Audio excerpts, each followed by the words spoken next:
Broadcasting live from atop the Rocky Mountains, the crossroads of the West. You are listening to the Liberty Roundtable Radio Talk Show.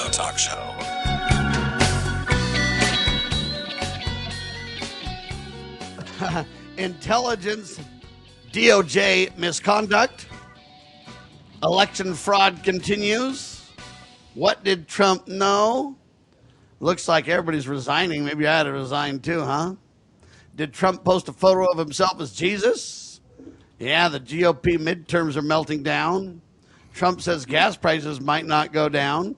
Shall I keep going? Shame. Trump administration promoting the gay, lesbian, bisexual, transgender flag now. What on earth is happening? Meanwhile, Sam Bushman telling tales of truth on your radio and TV. Patrick Byrne, my guest, doing a great job building schools around the country and around the world to help with education.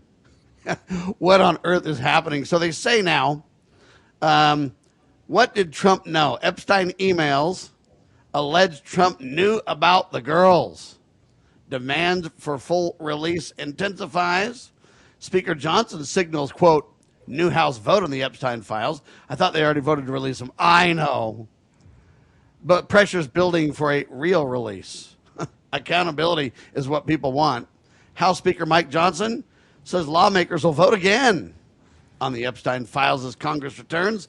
I don't even know what's going on with this thing, folks. Are we going to get any accountability here, or is it just going to be a lot of talk and Trump's going to lose the midterms and be a lame duck all the way through, and it's just meltdown and the deep state's going to stay in power, and our big run at disassembling or taking down the deep state is a failure, Patrick? Is that what we're going to see?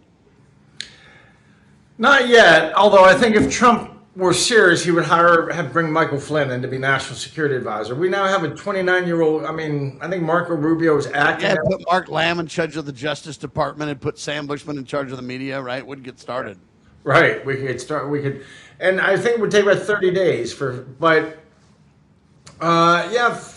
let's see, a lot of different things you said there. I actually know a fair bit about the Epstein thing, and I can tell you what the punchline is.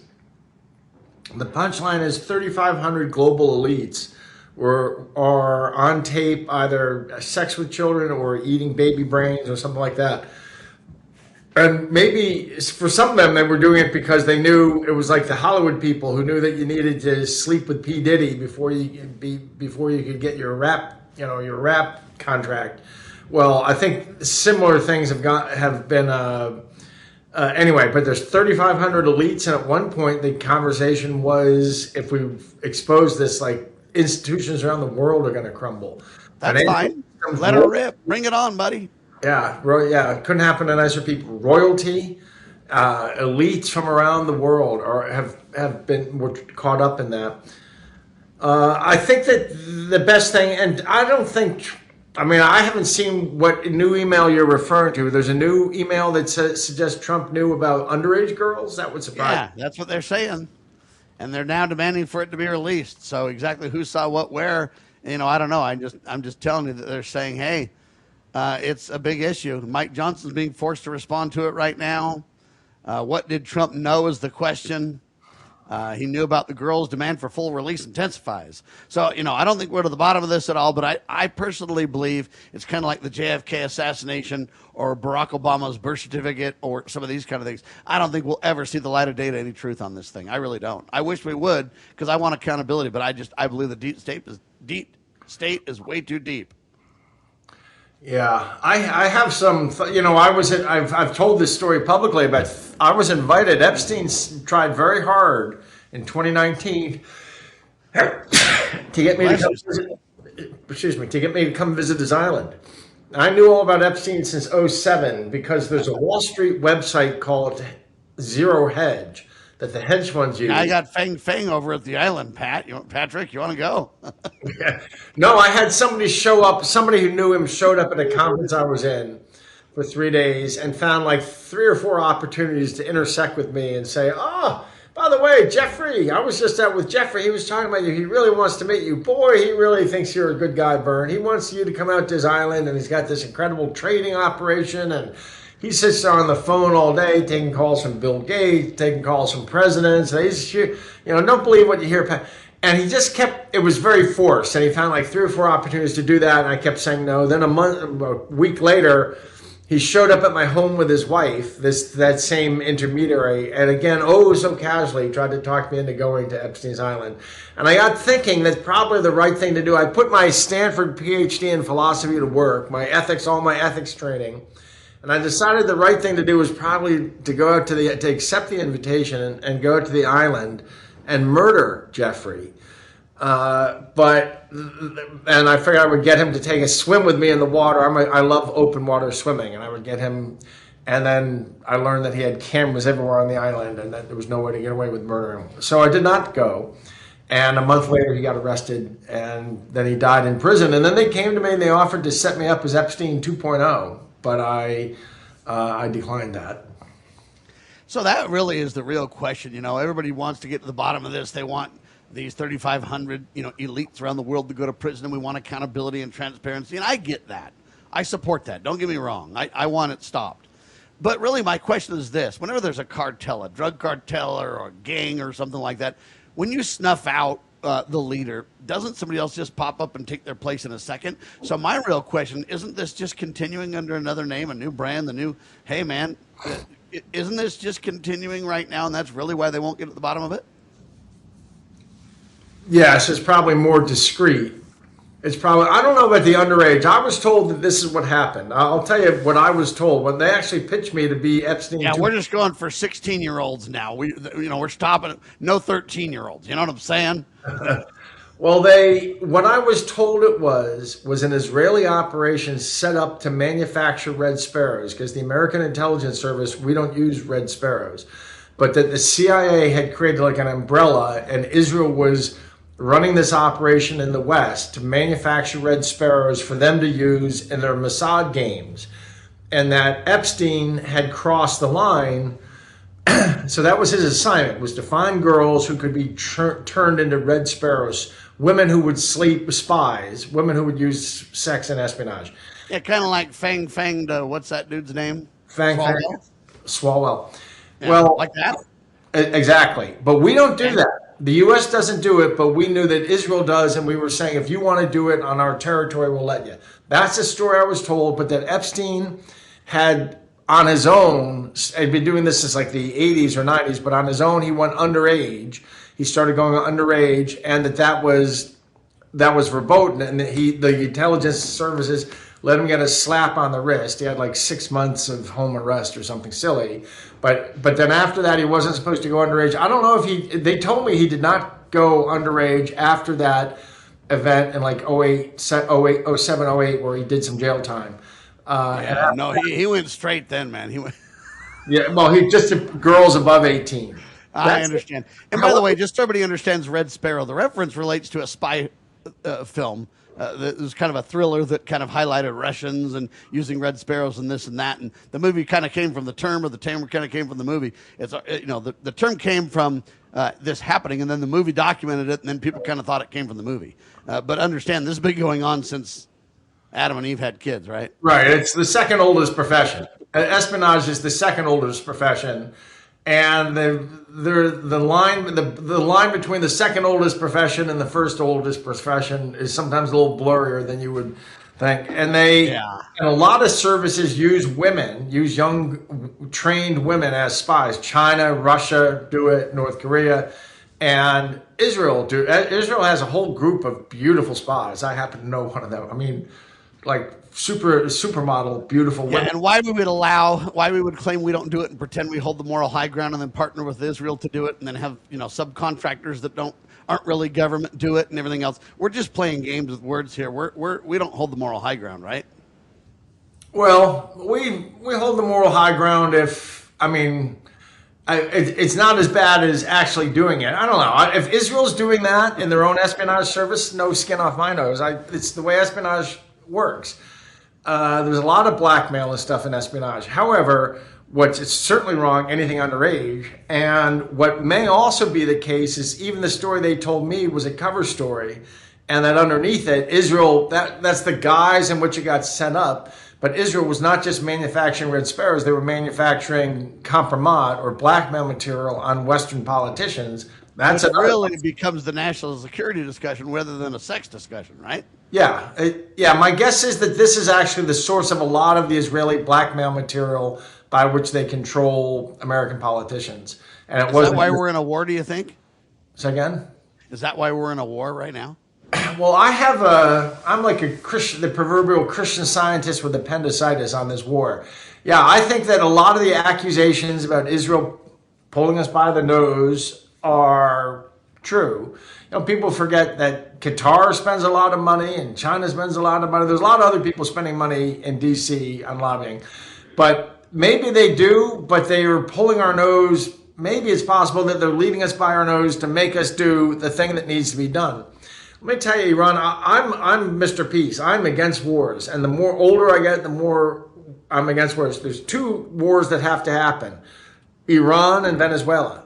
Cuba, Venezuela, which is like a joint venture, and Iran. Iran is the home of Islamic extremism in the world today. Even the Sunni extremism, the Muslim Brotherhood, the Al-Qaeda, ISIS types, they office in Iran.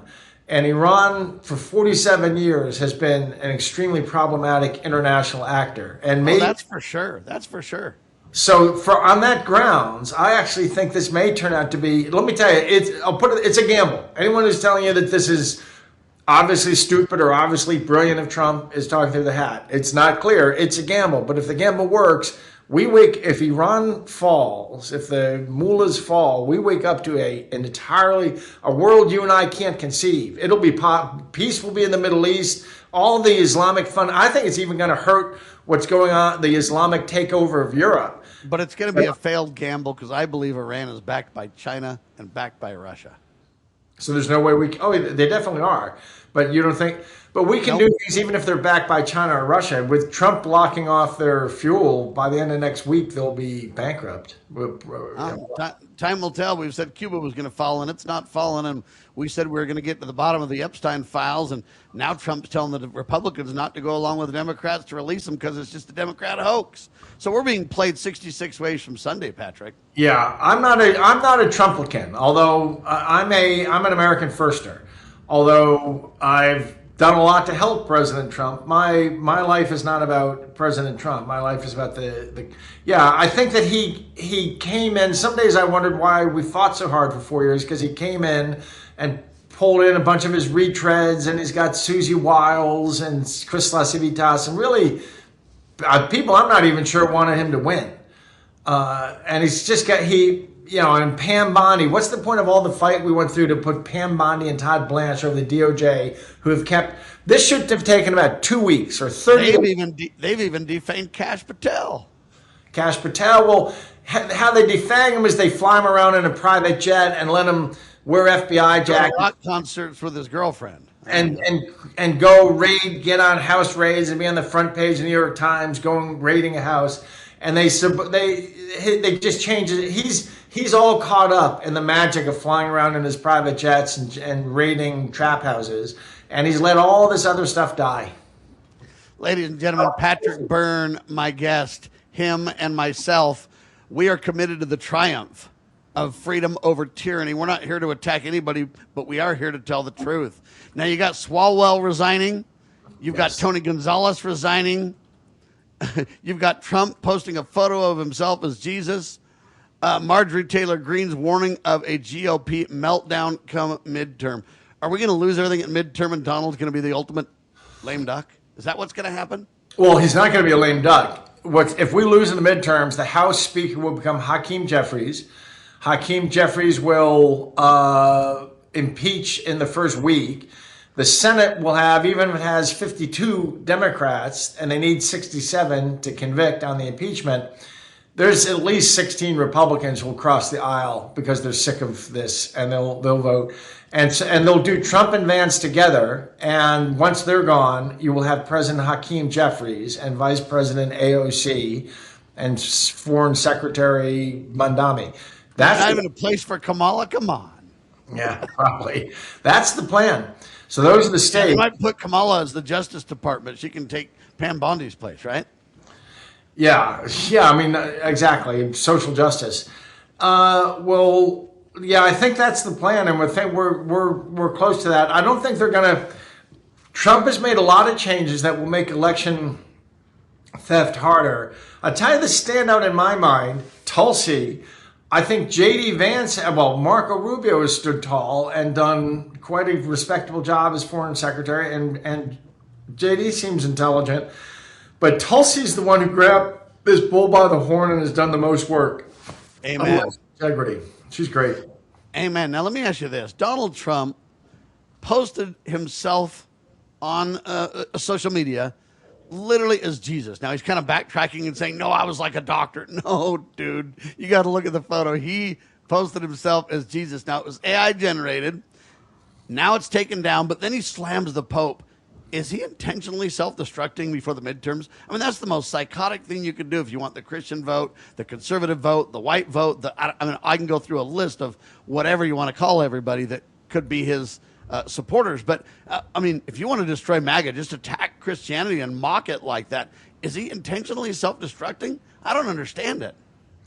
I think Trump's a complicated guy. I think the way to understand Trump is he had a very domineering father. And so when you hear him speak, hear a 10-year-old speaking up to his father, no, Dad, this is the greatest, my buildings are the glitziest, my everything, he's a 10-year-old speaking up to his dad emotionally. And boy, I don't like seeing him tweet emotionally. A president shouldn't tweet emotionally anyway, but not a president at war should especially not tweet emotionally. I think that he can still pull off this election. I think he needs to declare a national emergency and get rid of these machines. We can now.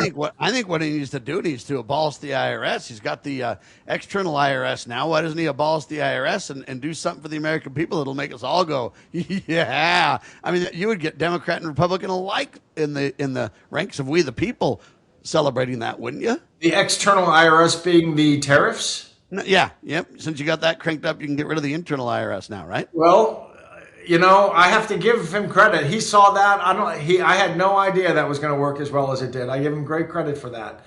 I agree, 100%. He did. It's worked far better for us. And, really what's happened is the world has been free riding on us for decades in a way. Yes. And he's called it out, and he's done a lot to try to stop it. Yeah, and he's saying, okay, we'll get used to the world without the U.S. protecting your oil supplies and things like this. What's that going to look like? So I think that it's very healthy what he's doing in that sense.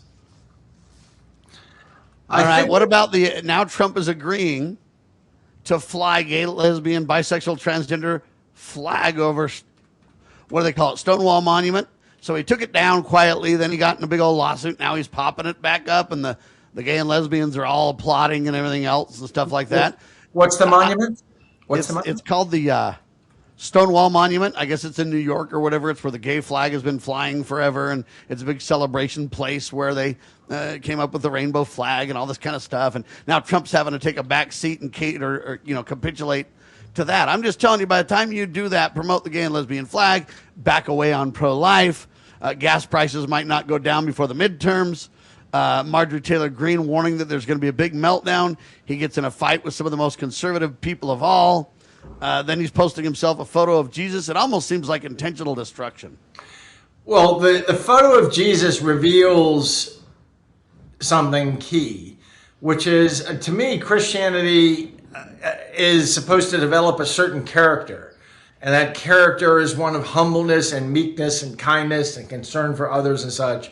And those are not things I'd associate with Donald Trump. I don't mind the LGB flag flying somewhere. I'm not sure why that's a big Stonewall. In the world of gay and lesbian, there was a famous event in I think a bar in Greenwich was in the 50s where some cops. Yes, it's not the same place. They have multiple places of celebration, as far as I understand. Yeah, I'm not an expert on it because I don't study this stuff, except to say that I'm convinced they have several places that they celebrate and promote. And all I'm telling you is it's a capitulation, and it just shows that Donald Trump doesn't really when he does something we think, oh, he gets it, he agrees with us, he understands the fundamental reasons for this or that and the other. I'm starting to believe that isn't true. He just puts his thumb in the wind and wherever he thinks he can gain the most mojo. So, for example, in the 2016 campaign, when he didn't know if he was going to win, he had all of his surrogates reach out to me. Hey, put me on the radio. Put me on. I mean, I even had Donald Trump Jr. on my show on Super Tuesday, for crying out loud. And now they won't talk to me like at all. And you kind of go, why? I think Trump puts his thumb up in the wind and decides where he thinks it's going to go, where he can get the most, quote, mojo out of his actions. I don't think there's anything more to it than that. And I hate to say that because I really hoped for this. Yeah, I don't think he has any deep principles, but his reactions, I mean, I have to give credit. Some of his reactions and knowledge, he's doing things and confronting things that are long overdue. Amen. I agree. Yeah, but it's hard to say. I don't want to make his job any harder. Well, and we don't want to attack him. What I want to see is a bunch of arrests for criminals, and I want to see the IRS abolished. If he did that, I think he could sweep the midterms. He still could. He makes his own errors. If he appointed the right guy as head of as AG now, we're gonna have people in by Memorial Day. There could be people. I know a prosecutor who says this can be done in 30 days. Get Sheriff Bob Songer and put him in charge. Put Patrick Byrne in charge. Put Sam Bushman in charge. Richard Mack in charge. Let's have a new team, man, and we could really make a difference. But see, you know, when they need something, they're easy to get a hold of. When they don't need anything from us, you can't get a hold of them if your life depends on it, Patrick. Yeah, I'm not enamored of them. I don't like them personally, as I've made clear, but. Anyway, I shouldn't say that. It's not about liking or disliking. I think that he's selfish. I wonder what they're in it for. I think if he did a good job, he should be thinking about what do I do to get my face on Rushmore 50 years after I'm gone, which is better than any building. Instead, I'd like him to participate in this. You've been building schools across the developing world, 22 quote private schools and more in India, other places. I'd like to see President Trump do some good there. I'd like him to get rid of the IRS. Put criminals in jail, release the truth on the Epstein files and election fraud. If he started doing things like that instantly, not only would he do well in America domestically, but he'd be an international rock star. Finish by telling us about the schools that you put together, because I think this is separate from politics. This is real caring about others, right? Yeah, over my life, I've basically, besides giving my fortune away to this, it's been to private education in the U.S., vouchers especially for minority kids, and educational choice, and then overseas building schools that I named after my mother, and usually they had some kind of little business model attached. So in Nepal, a little school that has the computer classroom doubles as an internet cafe, so it can make some money and keep itself. I built 22 of those, funded 22 of those around the world. But let me just say on Trump, he has a chance to still get that place on Mount Rushmore. He's got to stop hiring Fox News hosts and girls who look good in bikinis and hire people who've actually done the job in the past. And he's afraid of doing that. Like, why he doesn't take in Mike Flynn? This had all been, Mike Flynn could make in 30 days, this Bolshevik revolution could be over. But he doesn't want people like that. He wants people like who look good on television. Not that Mike doesn't, but it's funny, his loyalties to me. Amen to that, ladies and gentlemen. It feels like we're doomed. But I want to end on this note. I want people to take courage. We are not doomed as long as people are still willing to reason together, to speak honestly, and to seek truth, ladies and gentlemen. I believe in freedom of conscience for all, for everyone. Freedom of conscience, folks. And if we can really discuss this, you know, Trump takes a hit. Federal judge scraps his lawsuit against the Wall Street Journal and everything else. So Trump's taking some big hits, but what he needs to do is get the right team in place. Donald, you've literally got not very long to get this done. You better take action fast, or else I'm telling you right now, you can kiss the midterms goodbye. Election fraud will indeed rule the day. I pray it's not true, but there you have it. You'll rule the day. It rules the day, if you will. Patrick Byrne, thank you so much, my friend. We'll have you back. Thank you, Sam. Good to be on. Thank you. PatrickByrne.com, ladies and gentlemen. I'm Sam Bushman. LibertyRoundtable.com. LibertyNewsRadio.com. That's the radio side. We're available on Twitter and Rumble and X and YouTube, everywhere, baby. I'm Sam Bushman. God save the Republic of the United States of America.